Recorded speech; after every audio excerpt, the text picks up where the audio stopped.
Hello, everyone, and welcome back to the Women in Tech podcast.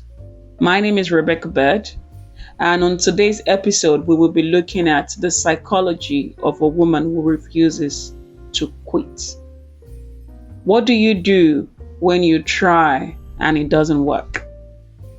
What do you do when you apply for that job or that grant or that investment opportunity and you are rejected? When someone tells you you are not ready, what do you do? When you build something and people don't believe in it, what do you do when you fail publicly? We love the success stories, but success has a beautiful ending. And sometimes we celebrate or over-celebrate the promotions, the business idea that worked, the invention, the award, the breakthrough. But many of those moments is a much less glamorous story. A woman who heard no more than once, a woman who was underestimated, a woman who lost lots of money, a woman whose first idea failed, a woman who walked into rooms where nobody expected her to belong, and yet she continued. Refusing to quit doesn't mean refusing to rest. I just want to point that out.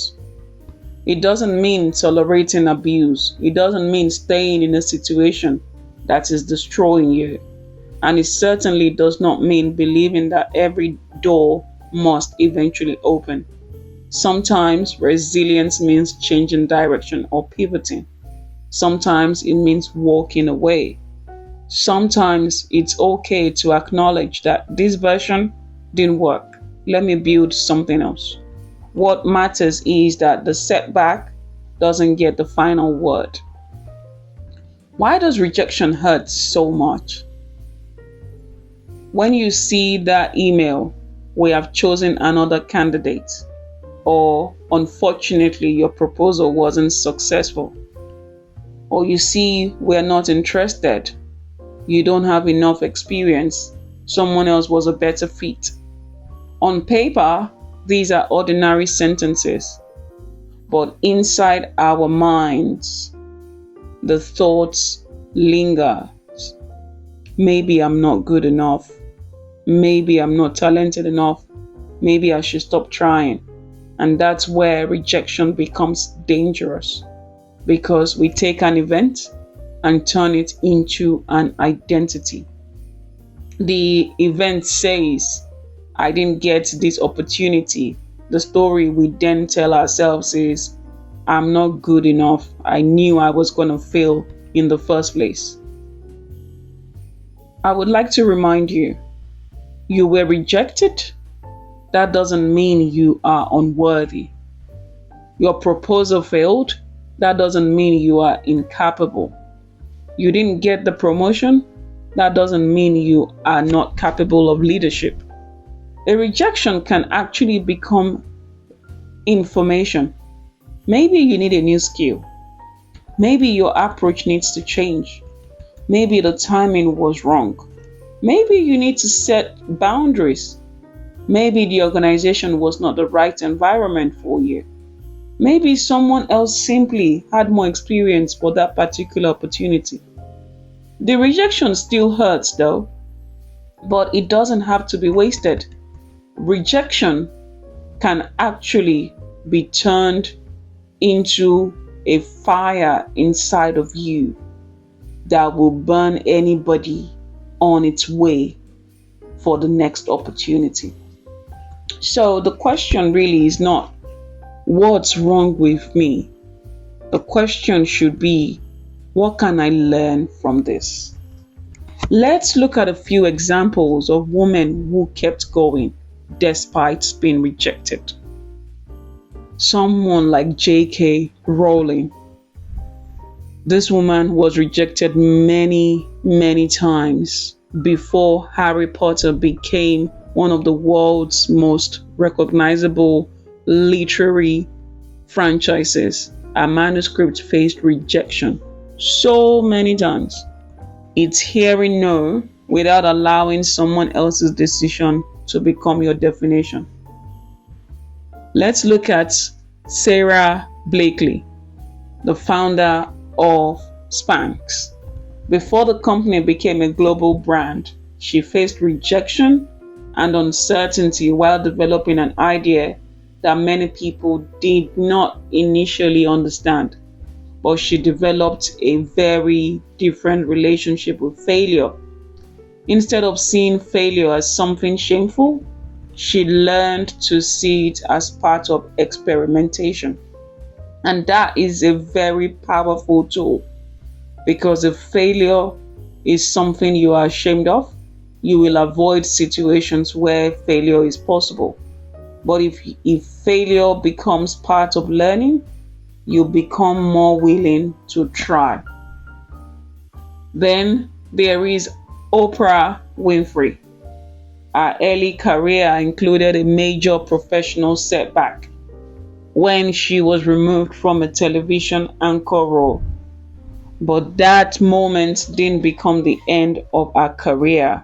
It became part of the story. And that's what interests me. Not simply that this woman succeeded, but that they did not allow one chapter to become the whole book.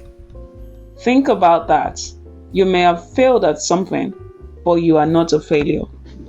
You may have been rejected, but you are not rejected. Your business may have struggled, but you are not incapable of building a business. You may have lost an opportunity, but you have not lost your future. You may have wasted time on an application, but that is not the only opportunity that will come your way. Don't make a permanent identity out of a temporary outcome, because the story you repeatedly tell yourself influences what you believe you can do next.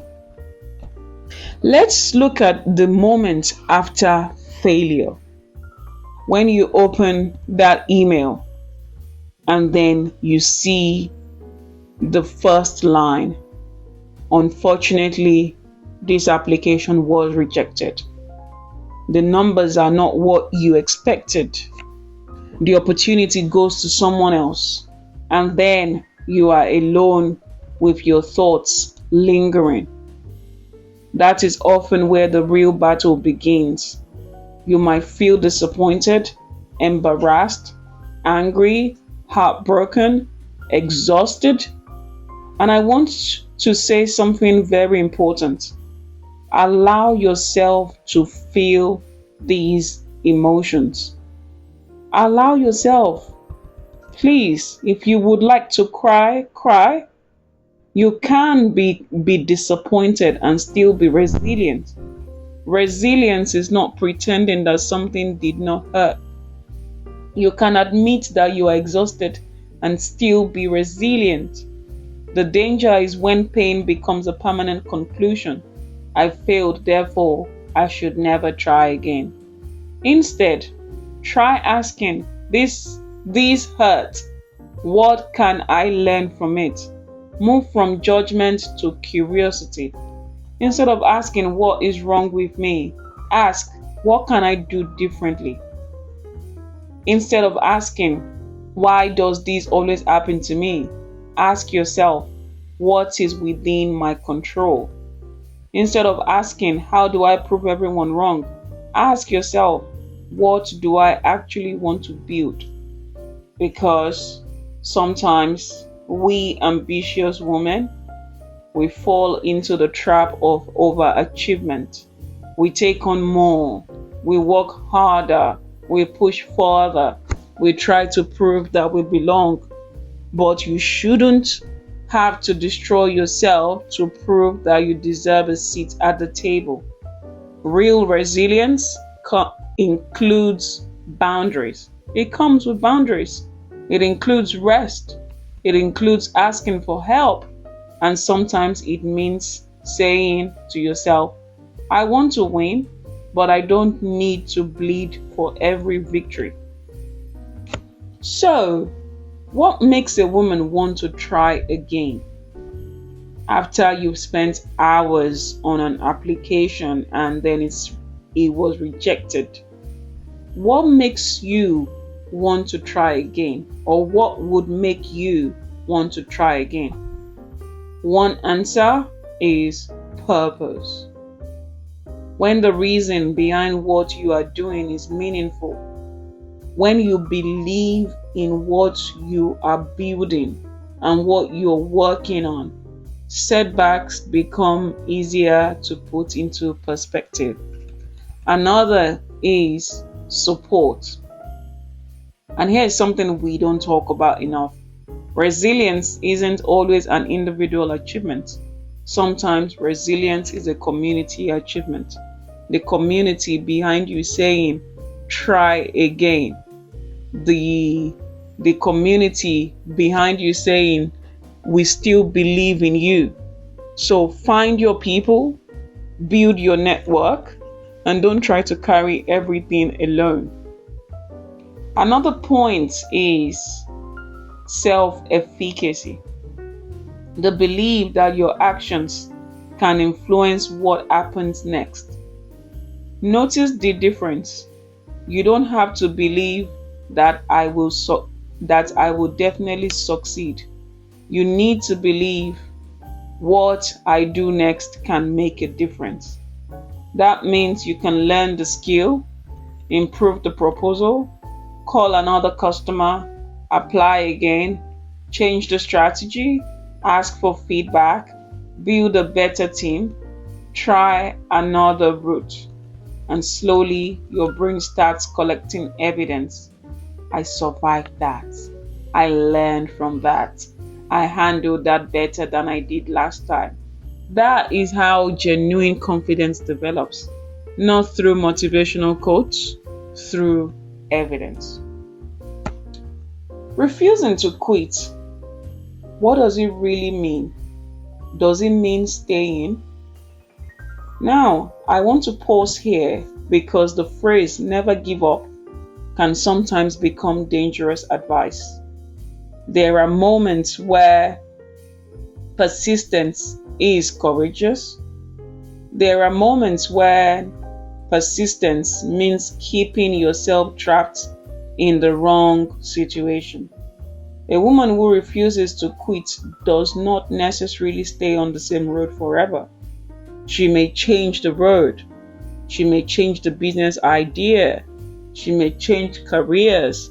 She may leave an organization. She may close one chapter and begin another. That is not failure. That's adaptation. The adaptation is one of the most important parts of resilience. And adaptation is one of the most important parts of resilience. There is also a difference between perseverance and self-punishment. Perseverance says, this matters to me, so I will keep learning. Self-punishment says, I must keep suffering until I prove that I'm good enough. Those are completely different psychological positions. So if you're listening today and you're tired, perhaps your next act of resilience is not pushing harder. Perhaps it's asking for help. It's resting. It's rebuilding. Perhaps it's deciding what no longer deserves your energy. Sometimes the woman who refuses to quit is not the woman who refuses to change. She's the woman who refuses to quit on herself. So, in conclusion, I would like you to remember that your story is not over. I want you to think about your own relationship with failure, not somebody else's, yours. What did your last rejection make you believe about yourself? And is that belief actually true? Maybe you built something that failed. Maybe you've been carrying a rejection from years ago. Maybe someone once told you you were not capable. Maybe you applied for something and didn't get it. Maybe you tried again and again and again and failed again. And perhaps quietly you started to believe that the story is over. Let me remind you, from my personal experience. A setback is an event, it's not an identity. Failure is feedback, it's not a final verdict.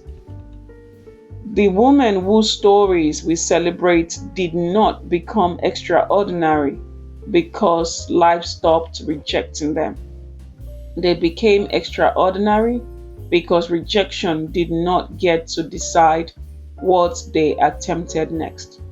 So if you are standing at the edge of another attempt, take a breath, learn what you can, ask for help where you need it, rest if you need to, then decide what the next step is. Not the next 10 years, not the entire staircase, just the next step. Because sometimes resilience is not a dramatic comeback.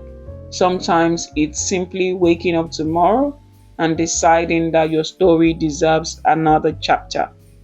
And if you take nothing else from today's episode, take this. You do not have to be fearless. You do not have to have everything figured out. You do not have to prove yourself to anyone. You just have to keep becoming. You just have to keep learning. You just have to keep adapting. You have to keep choosing yourself. And when life knocks you down, remember, you are allowed to rise differently. Because the woman who refuses to quit is not necessarily the woman who never falls. She is the woman who learns how to rise, rethink, rebuild, and when necessary, begin again. So, thank you very much for listening to today's episode. I hope that this episode it really resonates with you. Kindly share with somebody who you know needs this. Someone who needs a community. Someone who needs you by their side.